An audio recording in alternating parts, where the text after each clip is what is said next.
Cher élu, quelque part par-delà les distances invisibles et les voiles du temps, une présence s'éveille et s'agite. Des yeux que vous ne pouvez pas encore voir tracent la lumière que vous portez en silence, suivant cette fréquence particulière que votre âme émet depuis des années. Ceux qui étaient destinés à vous rencontrer se rapprochent. Leur arrivée est inévitable, car ils sont attirés par un signal que seuls ils peuvent entendre, un signal que vous seuls auriez pu diffuser. Quelque part dans le monde, en ce moment même, quelqu'un porte la même blessure que vous, la même brillance, la même soif d'absolu. Ce n'est pas parce qu'ils vous ont déjà rencontré, mais parce qu'ils sont censés le faire. Ils ressentent eux aussi cet appel, cette étrange nostalgie pour un lieu qu'ils n'ont pas encore atteint, mais qu'ils reconnaissent déjà au fond d'eux. Vous n'imaginez pas cette agitation dans votre esprit. Vous vous ressentez mutuellement parce que votre tribu est déjà à votre recherche. Ce n'est pas une question d'amitié superficielle ou de partage d'intérêts communs. Il s'agit d'une collision de fréquences spirituelles qui ont été séparées il y a longtemps et qui reviennent enfin s'aligner. Si vous entendez ces mots aujourd'hui, c'est que quelque chose en vous a commencé à émettre. Ce n'est pas un cri de détresse, mais une balise, une vérité trop puissante pour être tue plus longtemps. Pendant longtemps, vous avez été celui ou celle qui s'asseyait discrètement dans une pièce, scrutant au-delà des conversations banales, cherchant désespérément quelque chose de réel. Vous avez toléré des rires qui n'atteignaient jamais votre poitrine. Vous avez hoché la tête par politesse tout en ressentant le poids immense des non-dits. Vous avez tenté d'étouffer votre propre feu pour éviter que les autres ne reculent devant sa chaleur. Ce n'était pas de la faiblesse, c'était un instinct de survie. C'était une tentative de subsister dans des lieux qui ne pourraient jamais contenir votre véritable essence. Vous n'étiez pas en train d'échouer. Vous étiez en train de filtrer. Ce que vous avez ressenti comme un rejet n'était en réalité qu'une redirection. Les gens qui se sont éloignés, ceux qui ne vous ont pas vu, n'avaient pas tort. Ils n'étaient simplement pas câblés pour reconnaître ce que vous portez. Seuls ceux qui sont accordés à votre fréquence peuvent véritablement vous rencontrer. C'est pour cette raison que cela a pris autant de temps. Votre tribu ne pouvait pas apparaître tant que vous vous tordiez encore pour être acceptable aux yeux du monde. Il ne pouvait pas vous trouver avant que vous ne commenciez à faire tomber le masque. Comprenez que ce temps de solitude n'était pas une punition, mais une période d'incubation nécessaire à la cristallisation de votre identité. Dans le silence de ces années où vous vous êtes senti incompris, votre âme a forgé une résilience que peu possèdent. Ce désert spirituel a servi à brûler les impuretés de la validation externe, vous forçant à puiser à une source intérieure qui ne dépend de personne. Si vous aviez rencontré votre tribu plus tôt, vous auriez peut-être cherché à vous perdre en eux, à fusionner pour échapper à votre propre vide. Mais aujourd'hui, vous arrivez à cette rencontre comme un être entier, non pas comme une moitié cherchant son complément, mais comme une lumière souveraine prête à s'unir à d'autres feux. Cette attente a purifié votre intention. Elle a transformé votre besoin d'appartenance en une capacité de reconnaissance. Vous avez appris à habiter votre propre espace, et c'est précisément cette autonomie vibratoire qui rend votre signal désormais indétectable pour ceux qui ne cherchent que la surface, mais éblouissant pour ceux qui cherchent la profondeur.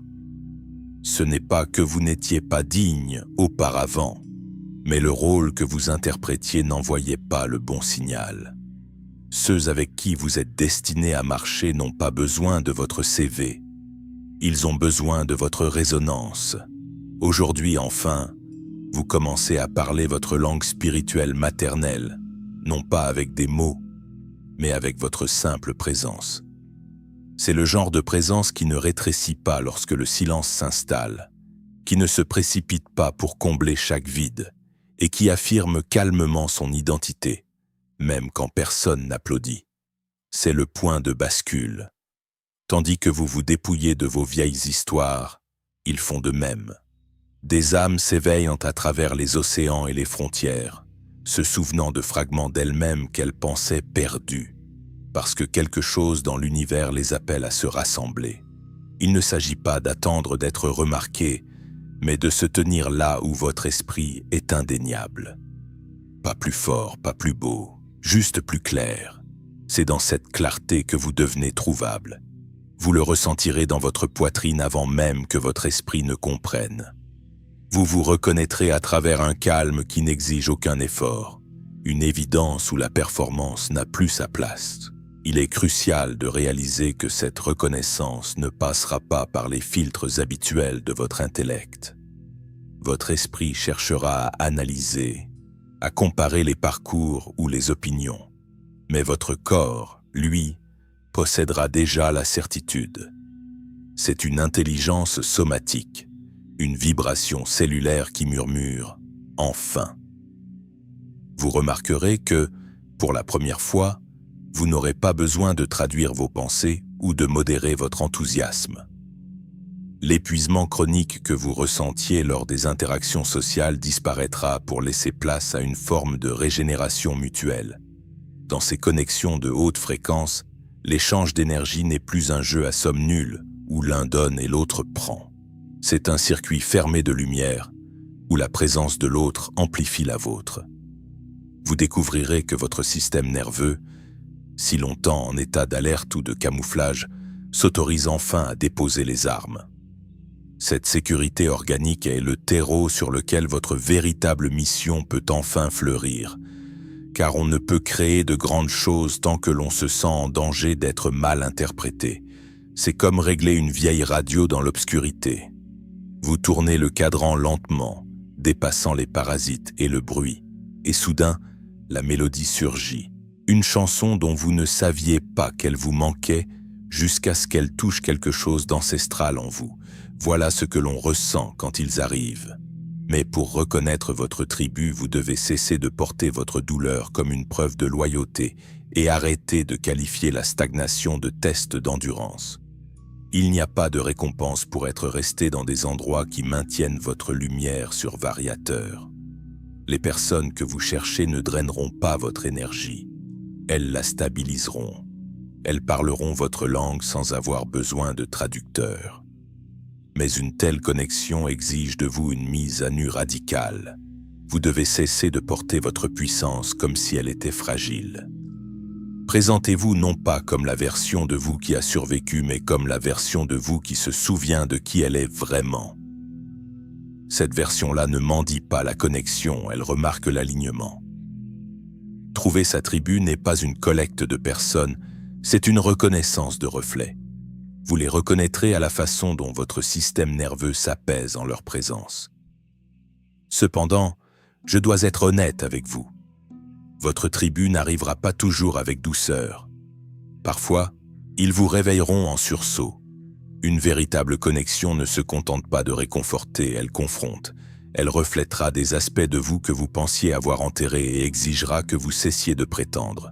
Ne confondez pas cette friction avec un danger. Parfois, ce qui vous secoue est ce qui vous sauve. Certaines personnes déclencheront votre croissance non par cruauté, mais par une clarté implacable. Leur amour sera empreint de vérité, et cette vérité ne vous dorlotera pas, elle vous élèvera. C'est la fonction sacrée d'une véritable tribu.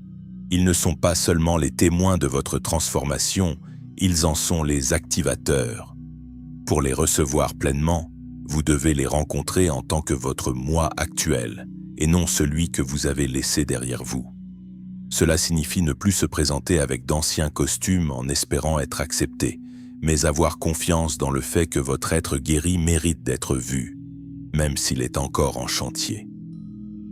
Votre tribu n'attend pas une performance, elle écoute l'écho. Et une fois que cet écho s'aligne, les choses bougent rapidement. Les portes s'ouvrent, les conversations ressemblent à des déjà-vus. Cette activation mutuelle va bien au-delà du simple bien-être personnel. Elle possède une dimension alchimique. Lorsque deux âmes de la même tribu se rencontrent, elles créent un troisième champ d'énergie, une force collective capable de manifester des réalités que vous ne pouviez même pas imaginer seul.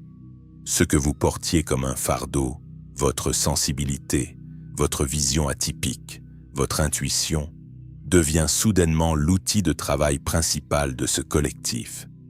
Vous réaliserez que vos défauts aux yeux du monde étaient en fait des pièces de puzzle manquantes pour d'autres. Votre tribu ne se contente pas de vous accepter, elle vous utilise dans le sens le plus noble du terme. Elle donne une fonction à votre essence. C'est ici que le sentiment d'inutilité ou d'errance prend fin. Vous n'êtes plus un électron libre cherchant désespérément un noyau. Vous devenez une partie intégrante d'un organisme vivant, une cellule consciente participant à une symphonie plus vaste. L'impact de votre vie s'en trouve démultiplié, car vous ne luttez plus contre le courant de votre environnement, vous êtes porté par la puissance du groupe. Gardez à l'esprit que tout le monde n'est pas destiné à rester. Certaines âmes arrivent pour vous rappeler votre valeur, d'autres pour marcher à vos côtés. Les deux sont sacrés, mais seule l'une d'elles constitue votre tribu. Vous sentirez la différence. L'une apporte le chaos avec un sourire, l'autre apporte la paix sans dire un mot. N'ignorez pas ce sentiment, ne le négociez pas. Le discernement est la boussole qui vous empêche de vous perdre parmi les faux semblants. Si vous vous demandez où trouver votre tribu, sachez que c'est plus simple qu'il n'y paraît. On ne les trouve pas en chassant, on les attire en stabilisant sa propre fréquence, en restant dans des espaces qui reflètent la vérité plutôt que les tendances. Restez ouverts, car il ne s'agit pas d'être choisi par les autres, mais de reconnaître ceux qui marchaient déjà vers vous. Plus ils s'approchent, plus votre intuition parlera fort. Ne rejetez pas cet élan. Ce que vous ressentez est plus précis que tout ce qu'on vous a appris à remettre en question. Il y aura des moments où vous douterez, où l'ancienne habitude de vous adapter reprendra le dessus. Vous pourriez être tenté de baisser le volume de votre vérité pour ne pas effrayer ces nouveaux arrivants. Mais rappelez-vous, votre tribu est venue pour votre feu, pas pour vos cendres. Ils sont capables de supporter l'intensité de votre lumière parce qu'ils portent la même en eux. Chaque fois que vous choisissez l'authenticité plutôt que la sécurité, vous raccourcissez la distance qui vous sépare d'eux. La vie est une chorégraphie invisible où chaque pas vers vous-même est un pas vers ceux qui vous attendent. Ne craignez pas de perdre ceux qui ne peuvent pas suivre votre ascension. Leur départ libère précisément l'espace nécessaire pour que vos pairs puissent s'installer. C'est un processus de déshabillage sacré où vous ne perdez rien de ce qui est réel, mais où vous gagnez enfin la liberté d'être pleinement vu. Enfin, sachez que cette rencontre est un contrat d'âme signé bien avant votre incarnation. Vous n'êtes pas ici par hasard, et ces retrouvailles ne sont pas un accident statistique. Elles sont la réponse à vos prières silencieuses et le résultat de votre courage à ne pas avoir abandonné votre intégrité malgré la pression sociale. Le sentiment de solitude que vous avez porté était en fait une protection, un rempart vous empêchant de vous installer dans la médiocrité de connexions tièdes. Vous avez été préservé pour cet instant précis. Regardez autour de vous avec des yeux neufs, car les signes de leur approche sont partout. Dans une synchronicité inattendue, dans un livre qui tombe d'une étagère, dans une voix qui résonne étrangement avec la vôtre. Le voile s'amincit. Vous n'êtes plus seul dans la nuit. Vous êtes une balise qui s'allume, et à l'horizon, d'autres lumières commencent à répondre. C'est le moment où les chemins s'entrecroisent par alignement divin. Laissez ceci être votre confirmation. Vous n'êtes pas difficile à aimer, vous étiez simplement destiné à être vu par les bonnes personnes. Votre tribu vous cherche, et maintenant que vous vous montrez tel que vous êtes, elle peut enfin vous trouver. Ne craignez plus le futur, car vous ne le traverserez plus en solitaire. La force que vous avez acquise dans l'ombre va maintenant servir à construire dans la lumière, entouré de ceux qui connaissent votre nom secret et qui célèbrent votre existence. Merci d'avoir parcouru ce chemin avec moi. Continuez votre voyage avec audace, car le grand rassemblement a commencé et votre place vous attend, inchangée et éternelle. Le meilleur reste à venir.